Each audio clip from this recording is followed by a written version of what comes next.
Electrocast. There's a change happening in the way we live, the way we work, the way we spend our money and make our decisions. We are evolving to be more conscious in our actions in a way that serves the world and makes it a better place. Welcome to the Ethical Evolution. The Ethical Evolution podcast is brought to you by Ethical Change Agency. I'm Bindi, I'm the founder, and my mission is to help ethical entrepreneurs and holistic healers to find their voice through spiritual coaching and podcasting. I'm honoured to bring you the stories of those who create change through healing, kindness, innovation, purpose, and spirit. Understanding that to create collective change, we need to be the change.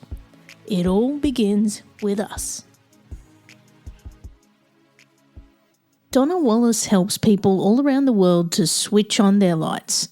With over 25 years of energy healing work, exploring many modalities, Donna has been on a mission to find the most powerful and effective techniques for people to heal and evolve. The work she does with clients today is to help them discover their perfect soulmate stone, creating soul-sparking heirloom jewellery that helps them blossom into their full soul potential. Donna tracked me down and I can see why. This conversation and the reading of my energy field was intriguing and energetically moving, despite being in completely different states in the country. I hope you're also awoken by Donna's talent and vision and find the gem that lets your soul sparkle too. Welcome, Donna, to the Ethical Evolution. Why, thank you. I'm so excited to be here. Now, I'm kind of excited to be speaking to someone in my own country for once. You're joining us. Aussie. Yeah, from Melbourne. Now, Donna, for those people who don't know who you are and what you do, can you go ahead and tell us? Sure. Well, my name's Donna Wallace and I have been doing energy healing work for over 25 years. I promise I'm not that old. I just started really young. And so I've been on a pursuit, a hunt to find the most effective modalities. And really that was out of necessity, in all honesty, because I needed to resolve some trauma, some experiences that I went through and the way that I was experiencing the world and looking at the world. So I've been on a mission in my life to find the most effective modalities to help me heal myself. And of course, with that, I've been able to be of service to other people as a natural, maybe not a natural, but as a flow-on effect that took me outside of my comfort zone to do that for sure. So who am I? I'm a mum, I'm a wife, I'm the everyday person walking their dog on the beach. Like I live by the beach. But I'm just an everyday normal person who happens to be really tapped into the divine. I figured out how to use my sensitivities for good, not evil. Well, you know, the double-edged sword of being an empath, I guess, as people would talk about it. And I've just figured out how to use my gifts in a way that can empower other people. And so whilst I still do energy healing work, I also have created some amazing jewellery which enables people to heal through beauty and is just a whole nother paradigm of like what's available for us with our evolution. And one of the things that I liked when I read your bio was that intuition is a big deal for you, for one. And the other thing is that you love to turn people's lights on.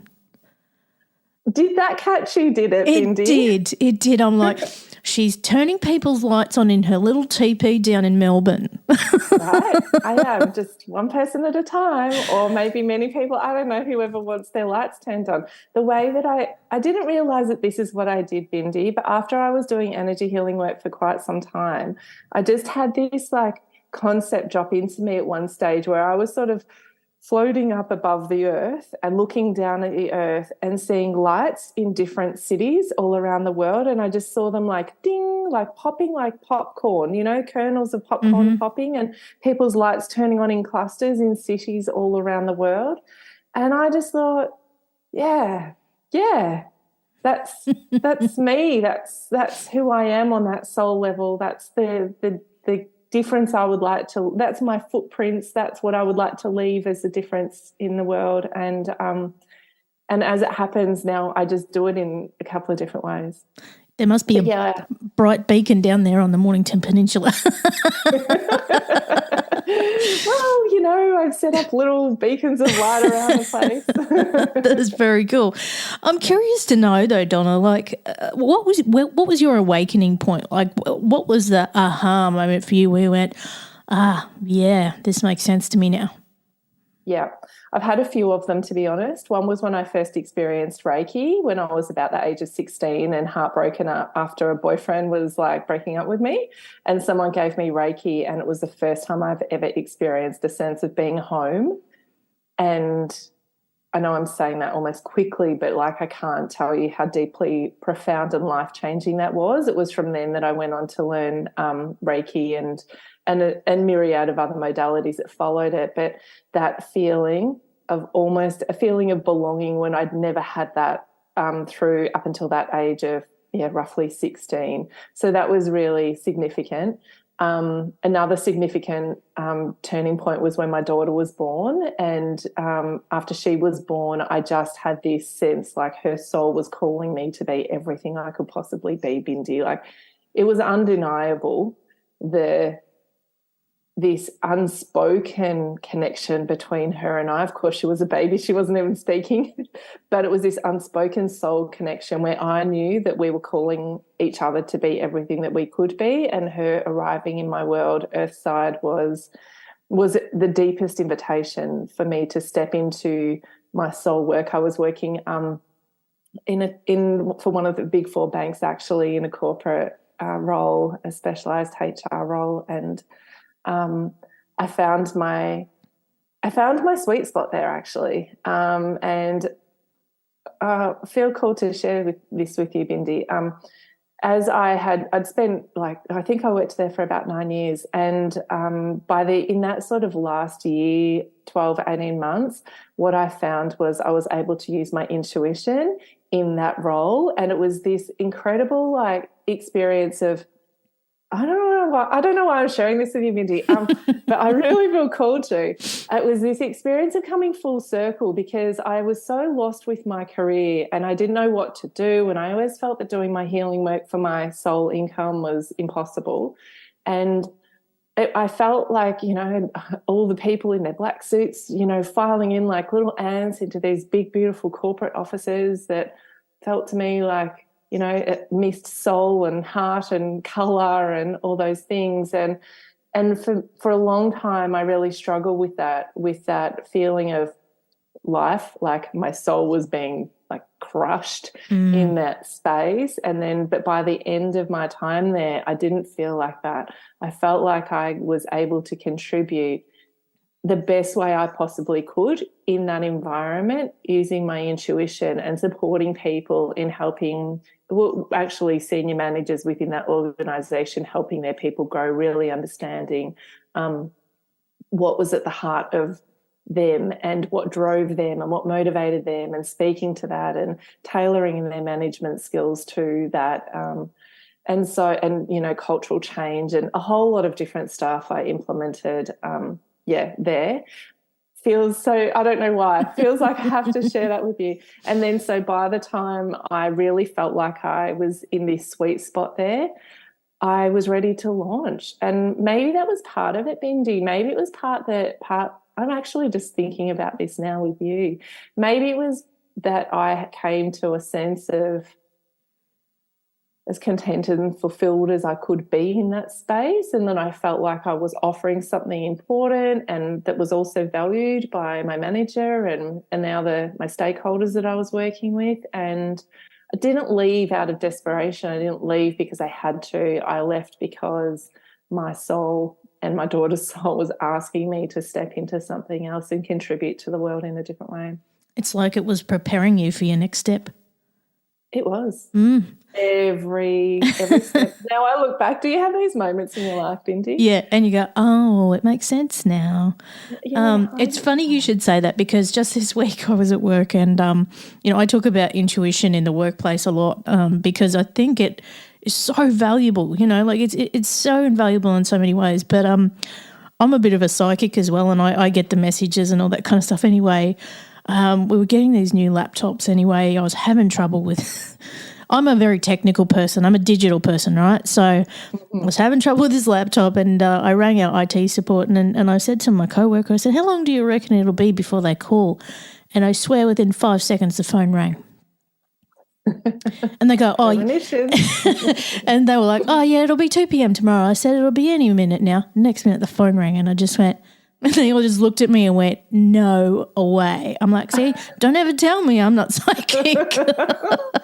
Don't you love those little moments? My daughter was playing a card trick with me, and like, you know, magic tricks, you know, she's the age of 8 and she's just, you know, those magic tricks are, yeah. Anyway, I have a little bit to be decided for, and she dropped a card on the floor and I didn't look at it, and she said, what card do you think that is? And I said, it's the 3 of diamonds. I said it without thinking, and lo and behold, we both looked, and she was like, how did you do that magic trick, Mum? I was like, intuition, baby. I don't know, it just came to me, like, you know, 1 in 52 chance. You can't make that. And I think when we get out of the way, I think that is what blocks our intuition, when we get in the way and we overthink stuff and we want to over-engineer stuff. If we just trust our gut and go with the first thing that drops in, like that, and it never fails us, never.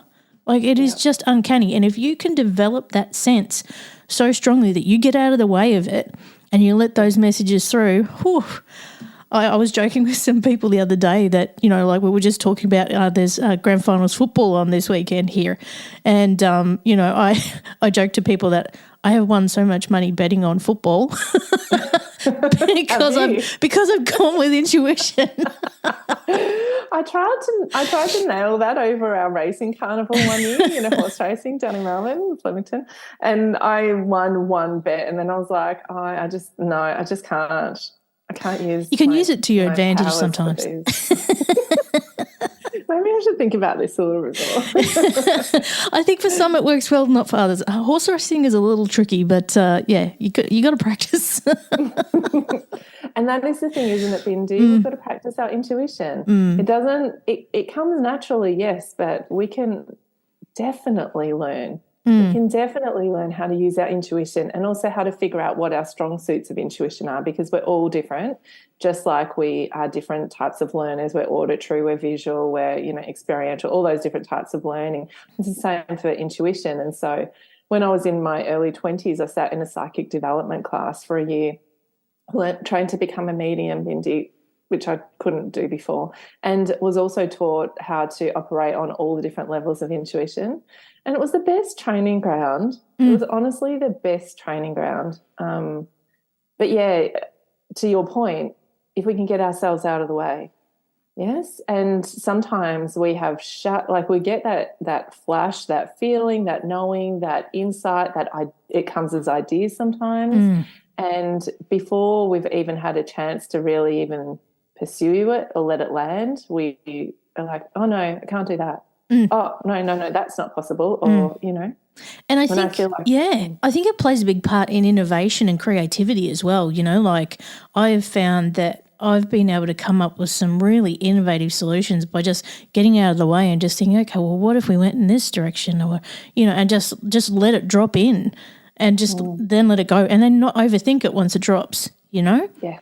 Yep. Oh, yep. I love it. I could talk about intuition all day, obviously. It really is the best problem-solving tool, I guess. And there are so many people that I know in business that are not spiritual, you know, woo-woo businesses that are very, you know, all sorts of different businesses, from finance to, you know, my dad has had businesses pretty much for most of his career, and in steel manufacturing, actually. And he's taught to me about always following his gut instincts. And that's something that we do talk about commonly, is our gut feelings. And to hear him talk about how he followed that in his business was so reassuring to me that, you know, my dad, not of that kind of era, it took, you know, with a factory full of blokes and of factory workers, and, running a business.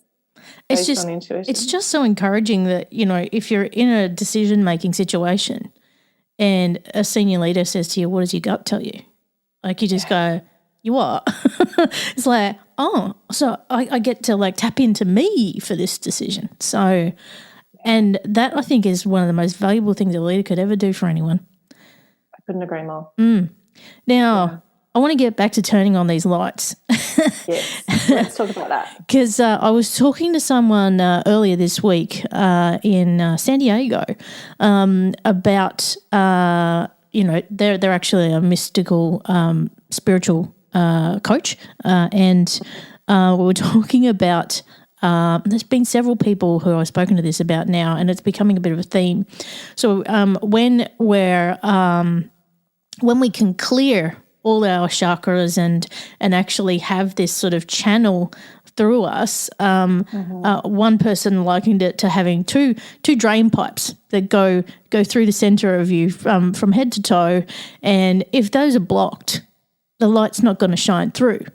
So if you can clear those pipes, clear that access for the light to get out, like that's what we're trying to do here. And I joked with this previous guest that, some of us need a spiritual colonic to clear out those pipes. But is that some of the stuff that you work with as well when you're turning on the lights for people?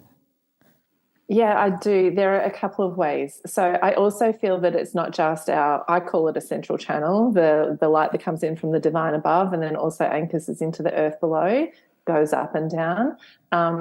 That is one really profound way of clearing ourselves out, if you like. So there's two ways. There's two ways to turn that I see that I do, okay? So this is just the Donna version.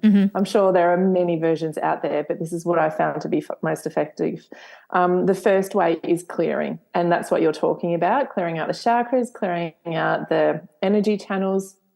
To me, that also needs to encompass clearing energy blocks in the body, because we have so many stored memories and emotions, and physiologically it has a big impact on us. And so all of that energy clearing is one component, and that's a really amazing way to consistently do this, like, a consistent, slow process that of course has breakthroughs in it, but if we can do that work really as our kind of a practice, or it's not even a practice, it's like a commitment to our evolution, commitment to our own growth, and that's just a really beautiful way to live life for me, because I find that as I clear my own body, my energy field, what becomes available is so much more joy, and I just become so much happier.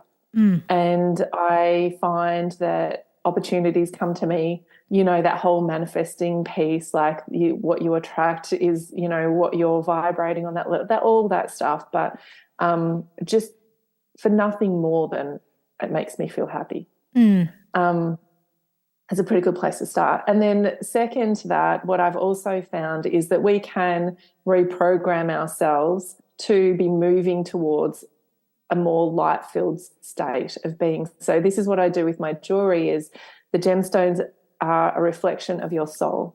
And so if your soul can be expressed in colour, which it can be, if your soul can be expressed as a vibration, as an energy, which of course it is, then we choose soulmate gemstones that match that frequency. And then I program the gemstone to act like a North Star to activate your energy field and help you move into that space, into that paradigm, into that state of being where your soul is really fully expressed. And so, to me, there's a two-pronged approach where we can do energy clearing, but then we can also use other things where we basically reprogram something. I like the North Star analogy because it's like we're always walking towards that, and we allow that light within ourselves to guide that pathway forward.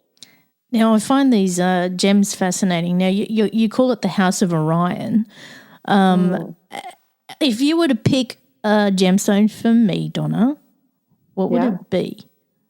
Well, the first place that I start with anyone who's interested is a free energy reading, and I look at the colours in your energy field and I tell you what they all mean for you, and then I can suggest perhaps some gemstones. Do you want me to do an energy reading for you, Bindi? Oh, if you're down for it. Yeah, Are you up for it? I am.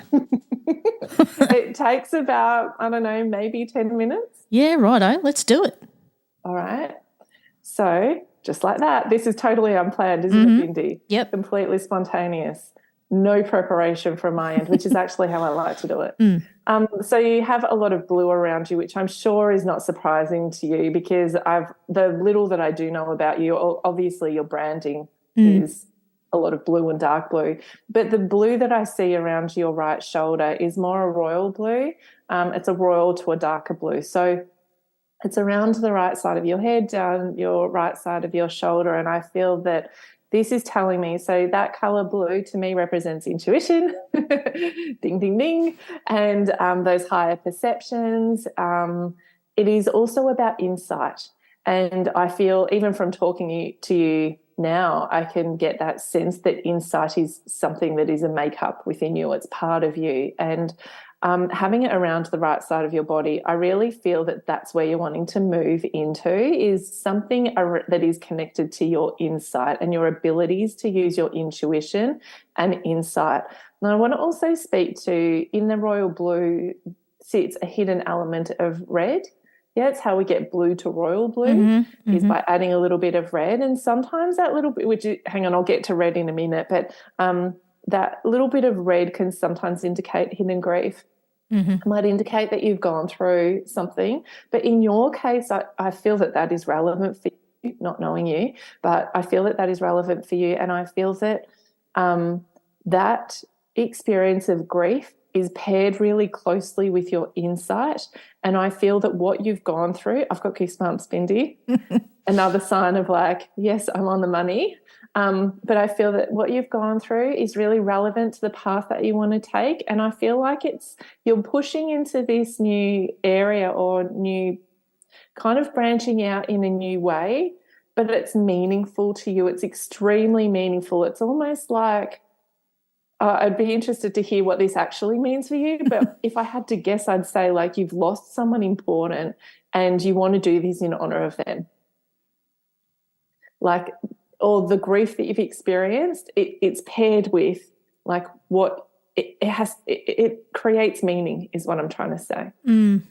So anyway, that's one part of it, but it's exciting and it does feel like it's in the future and it does feel like there's something on the other side, like you're moving towards it, you're in the birth canal and there is something that's coming for you and that you can see and you know what it is. And I know that you're excited to get there because your feet are like, like you know, happy feet, but moving forward. So yeah, that's what I can see there. You do have a fair bit of red in your energy field, and that also doesn't surprise me. I feel that you've got a lot of energy and you've got a lot of motivation and you've got a lot of when I say red, sometimes it means that people can be either really exhausted or have a lot of energy, and you might fluctuate between the two, but the way that I see it for you is more that you are able to tap into a whole lot of physical energy that then enables motivation and for you to get a lot of stuff done. Like, you're a real powerhouse. That's what I see in your energy field, is that there is so much you can get done in one day, let alone what you can get done in a year. And so I feel like this is one of your superpowers, is, let's call it productivity, but it's not just that. It's paired with the insight again, and you create something that wasn't otherwise there through all the different forms of your work. You do have some green and yellow around you. You've got a lot going on in your energy field, Binti. You've got some emerald green going on around your left shoulder, and behind that I see the yellow. Emerald green can represent a desire for some space, a desire to be able to take a deep breath and really connect with your truth and figure out what that new direction might be. It's not a huge deal for you, but it's sitting there. There is like some desire for some space. I can feel that, but it's not overwhelming, where sometimes I see emerald green around the whole person. It's like, oh boy, what have you got going on? Get away from me. Yeah. The yellow is also interesting. It sits there as joy and light and is really a very happy colour in your energy field. field. Yellow can represent other things for other people, but in your case, there's joy and happiness there, like a ray of sunshine, like a fair bit of laughter, I would be guessing, in your world, in you, and playfulness and that sort of thing. I would be really curious to see if that yellow and emerald green want to come together, because this is what I see. I see the yellow and the emerald green sitting separately, but I'm curious as to maybe part of your evolution is that they might want to merge into an olive green. And, oh, yeah, even as I say that, it took me down into your heart space. I saw those two colours over your left shoulder move down into your heart space. This sometimes happens, Bindi, where people's energy changes as I'm reading it or I give an idea. And that olive green is really about feminine leadership. It is about leadership from the heart. It is about extending olive branches. So being able to, when we pluck an olive from a tree, you can't eat it, but once it's marinated, that bitterness is released. And so this is the process of olive green, is that we release the bitterness from the past. We're able to extend olive branches. But in your case, this is really around I love the olive green coming through. It doesn't happen often, Bindi. It's quite unique. So when I see olive green coming through for someone, I know that you're a unique person, that you do things differently, because that olive green feminine leadership is not your standard run of feminine leadership. It is not the pink, the fluffy, the divine feminine, all of that. This is like, in your case specifically, it's like powerhouse combined with a heart. And I want to do things differently, and I want to lead the way in a different way. And this is what's important. And this is get out of my way, because come hell or high water, I'm doing it. And that's how I would pretty much sum you up, which is very exciting. Well, you bang on there. And let me just tell you some funny insights from what you said. So you talked about the royal blue, particularly on the right side. Yeah. I don't know if you're aware, but I actually have a tattoo on my wrist that is Queen, because they call me Queen Bee. Oh, really? Uh-huh. Mm-hmm. So what color? I love it. I did see a tattoo, but I didn't figure, right? Anything. On the right side too, right? So that's interesting. Yeah. But I think I probably need you to write my bio for me, Donna, because that was incredible. A powerhouse with heart. I like it. Yeah, I love. So then when we look at the gem. High water, get out of my way, or come along for the ride. Yeah. It's happening. Yeah. We ride at dawn. we ride at dawn. And also, as I talked about that, and you got a sense of being seen through me, I could see some pink coming out around your head, which is really beautiful. So there is that softness with you. It's not that it's not there at all. Of course it's there. But sometimes what happens is we only show those parts of ourselves when we truly feel seen. And so there's that beautiful ethereal pink and unconditional love and compassion and all of that there. And that pink is also starting to move into clear and white. So this is like clarity and beautiful. So beautiful. There is actually more going on in your energy field, but that's taking it down to that next level, which we probably don't need to. Let me try on different color gemstones in your energy field to let you know what I think could be a really great match for you. I do it with colors to start with. So a royal blue stone, maybe. It's a definite maybe. It feels like it really is beautiful. It puts sparkles through the energy around your head. It's like it takes that have you ever met someone that their eyes look like crystals? Yeah, my husband's eyes are like that.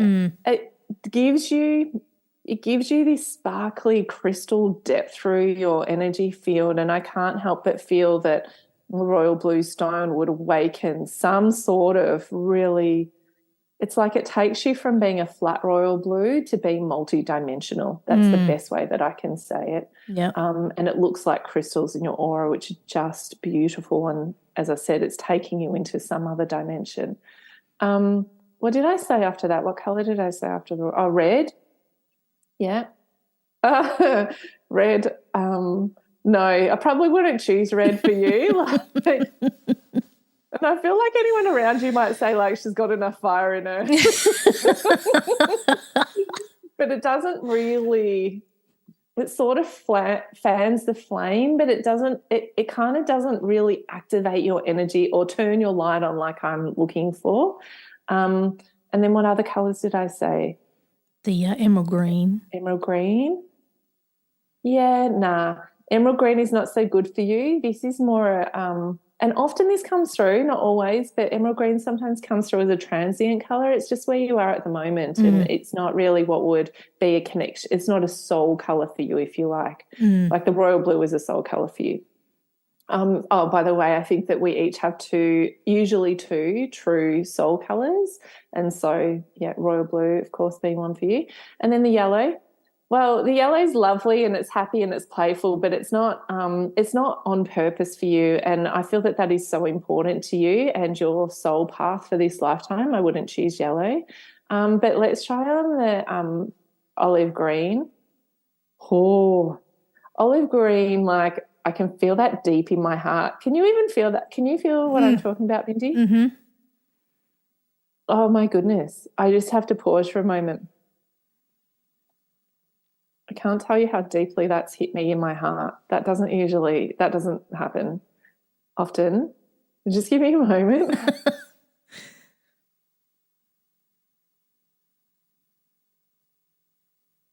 I feel like it is so deep in my heart space, and what I'm feeling is what it does to you. So an olive green stone would sit you so deeply in your heart space, it's not funny. It would, and it turns on, like it gives you that crystalline, you know how I said about the blue, turns on that crystal kind of colour in your energy field. The olive green does that and more. It doesn't just do it around your head, it does it around your whole entire body. It's like, you know, when you see in church the stained glass windows and the halos around the, you know, the figures, your energy field turns on like from the top of your head. And I'm putting my arms out for the people, of course, who are listening and can't see my crazy hand gestures. Like it goes, you know, extending from the top of my arms, I've got long arms, all the way down the sides of your body and down underneath your feet. And it looks so, it looks like, what do I say? Like an enlightened being. That's crazy, Bindi. So are we saying it's emerald green? Or saying it's olive green. Olive green, sorry, olive green. Yeah, yeah, that's what we're saying. Like maybe something like a peridot or like and it honors that part of you that wants to walk the road wants to walk the path in a different way. It honors that individuality of who you are, but that power that comes through your heart when I try that olive green stone on, it just kaboom. Yeah. And this is what I'm talking about when I talk about turning people's lights on, because we can do it with gemstones. It sounds crazy. I know it sounds crazy. It sounds crazy to me even as I say it, but I just know that it works because I can see people's energy field. So, yeah, that's where I would go with you, something like that. That's incredible. And just back to the royal blue, from a gemstone perspective, would you be looking at like something like, say, a lapis lazuli or something like that? Or no, I would go like so think high quality gemstones. Think gemstones that are faceted. Oh, right, so, yeah. So like a sapphire or even a tanzanite, I would really love for you in that royal blue. Tanzanites are quite rare. They're from Tanzania. Surprise, surprise. They're only found in one place in the world. Yeah, that's where I would go with a royal blue, but I wouldn't. I can still physically feel that on my heart, Donna. I can still physically, like if anybody's listening and they're going, all right, she's gone total cuckoo right now, I can still physically feel that, and I am like 2 states away from you. I know. Yeah. I can feel it too. It's really got me deep in my heart, in the centre of my chest. Got me deep in the feels, Donna. I know, I love it. Now, and so the process from here then, so if you went, okay, it's the olive green. Yeah. How does the creative process then go from there? All right. So then the first step when people choose that, okay, yep, Donna, I'm all in. I can't help it. I need to have one. Give it to me. Is that I take people through what I call a blossom session. And so in all honesty, Bindi, we scrap everything that just came up in the energy reading, and I take you through a deep dive to really connect with your soul in a way that perhaps you've never experienced it before. And I get you to feel what your soul is and what it wants for you and how it wants you to grow. And in that session, you'll get a divine download of what that piece of jewelry is. Now, often I'm on the money and it's, a peridot or whatever, but it doesn't have to be, and there's actually no attachment to that. What's most important is that you connect with your soul and your soul tells you what you want. And so that's the first step. And that is that blossom session. I call it a blossom session for a reason, because I literally see people's lights turning on in that session.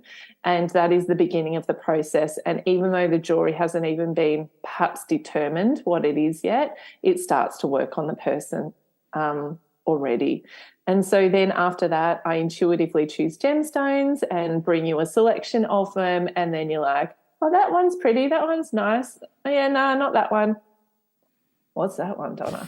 Like, people just know when they meet their soulmate stone. And then after you've chosen your stone, we look at the stone and we look at, like, maybe in that blossom session you've got a sense of that it's a pendant or that it's a ring on your finger and whatever it is.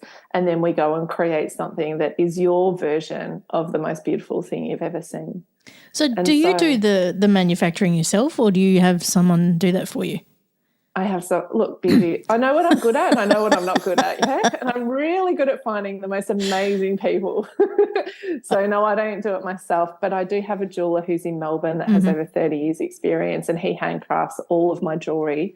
And so they're made with just such intention but integrity. Like, they're handmade with platinum, platinum, white gold, yellow gold, pink gold. They're made to be heirloom jewelry, so these pieces can be handed down to future generations or any loved ones. That is such a cool process. And you got this whole idea through a download. I know, it's crazy, isn't it? Like, yeah, I did. And this is, again, another, thing that resonates for both of us is that me sitting here right now doing what I do, that all was a download as well. Everything you see is all a download. So thank you, universe. Yeah. I thank my lucky stars all the time. I'm so often brought to tears when I'm doing work with my clients, because I just think that I'm the luckiest person in the world. Like, I get to do this amazing work. Bindi, I can hear the emotion in my voice. Like, I get to do this amazing work, and it's not work. I get to call it work, but like, how amazing is this? Yeah. And then the other thing that I want to share with you is that I have like this not so little mission to create the world's largest crystal grid using our jewelry. And so there's that vision again of the popcorn, the lights turning on all around the world. So I've already got pieces of jewelry overseas, and I envisage that I'll have jewelry all around the world. What happens is my customers come into a live call with me online every 6 months. I'm about to have one in next week, I think, or the week after, I can't remember. And I've programmed this crystalline energetic grid to support the ascension of Mother Earth and all of her inhabitants. So my customers come in, they know that their jewelry is playing a big, is part of a big picture, and is, of course, activating their souls, but also offering the planet and all the people and the animals and everyone something special at the same time. That is incredible. And again, very, very similar to my mission in that we're trying to create the change one conversation at a time. So, yes. Holy wow. I love how we all do it in our own unique ways. And then we all find each other. Yes, and that's a beautiful thing, isn't it? There's a huge community of us, people doing amazing work. Now, Donna, if anybody wants to experience an energetic reading and get the custom jewelry or get an energetic clearing of any kind and get the lights turned on, where can they go to get in touch with you? Well, probably the best place for the jewelry and the energy reading, which is free. I offer it to people for free It's a free 10-minute energy reading. You can go to my website, which is thehouseoforion, orion.com.au, and you'll see a Start Here button on my website. So that would be the place. And if you wanted to check out my gems and my jewellery, you could go to Instagram. That's basically my portfolio. Reach out to me. Send me a message. Amazing. I'm going to have a look at that gem, by the way, and see what it looks like. I've got a peridot on there. I will send you a picture of it. Sounds good. Now, Donna, I've got the last big question for you. What's the change you'd like to see in the world, and how can we bring it to life? I would love to see people really fulfill what they're here to do. I would love to see all of us as individuals be fulfilling our soul's mission. And how do we do that? I believe we do it by following our intuition. I think that our intuition takes us there step by step. We don't even need to know the big picture. You don't have to have a big download like, the work that you do or the work that I do. It doesn't have to be big. It doesn't have to be huge, but all of us have very unique things that we're here to do. And there's too much cookie cutter stuff out there for my liking, Mindy. One of my bugbears. I hear you. So what I believe we can do is listen to our hearts and listen to our gut feelings and actually pay attention to them. And I think the big lesson for us all out of this conversation, Donna, is really to get out of our way and just listen to ourselves. Really. Yeah. Because look at what can happen in just half an hour. Oh, my God. Donna, this has been incredible. Thank you so much. I actually feel changed from this conversation. Oh, I'm so happy. I'm so happy. I knew I was meant to reach out to you. Yes, and thank you for reaching out and being a part of the Ethical Evolution. Thank you for having me. Thanks for listening to the Ethical Evolution podcast. If you're ready to be the change and would love to work with me on finding your voice through spiritual coaching or creating your own podcast with impact, visit ethicalchangeagency.com.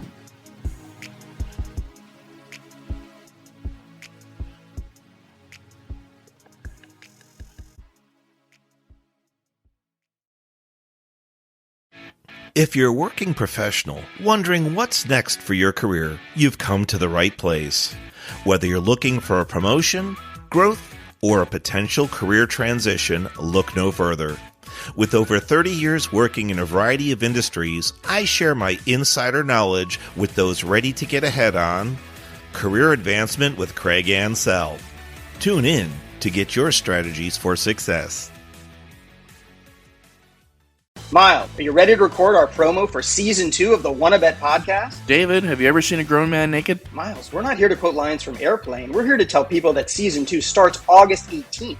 But I like Airplane. I know you do, but Wanna Bet is a sports betting podcast. Each week we bet $1,000 on the NFL teams and games that we love. Well, that sounds like fun. It is fun. And last year you picked over 60% of your games correctly. How'd you do? We're not talking about that. We are telling people that they can find us every Friday. So no more movie quotes. Roger. Electric acid. Electric acid.